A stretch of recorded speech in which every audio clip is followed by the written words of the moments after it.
pick your brain about Bryan Kohberger. You heard my opening statement. I'm just looking at it from the perspective of, look, if it were me, if I didn't do what the government says I did, I would want everybody to see what really went on. Talk to me here, John. What's your take on his attorneys trying to get the cameras out? So I've done both sides, right? I do criminal defense, and then largely what I often do is represent the victims in high profile murder or other type allegations. I've always been a proponent for cameras in the courtroom. As you know, federal court generally prohibits any cameras, but the world needs to see these cases. They need to learn from what happened. And as somebody charged, Mr. Kohberger should want, like you said, the publication of his innocence. But here's the thing.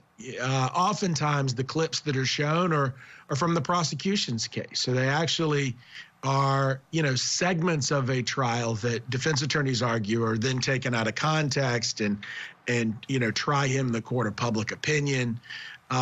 Look, it's the evidence, right? It's not supposed to necessarily sway one or the other. It's the truth. The world, I've tried cases on TV. We always advocate for the cameras, and media, media has their own lawyers. They're going to be heard. Right. It's fascinating hearing today. Right. And I appreciate your point, John, about if only segments can be shown. And I think what you're referencing is local news stations. And I worked in local news. I loved it. It's how I cut my teeth as a journalist, 3 different local shops. And you just don't have the room to broadcast a whole trial. And that is why we've got Court TV Network, as you know, where everything will be shown. So thank you, John, for weighing in. Today, we're going to be watching that hearing very closely. And of course, we're going to have more details throughout the day. John Phillips, stand by. We want you to join us as we talk about what is trending in true crime.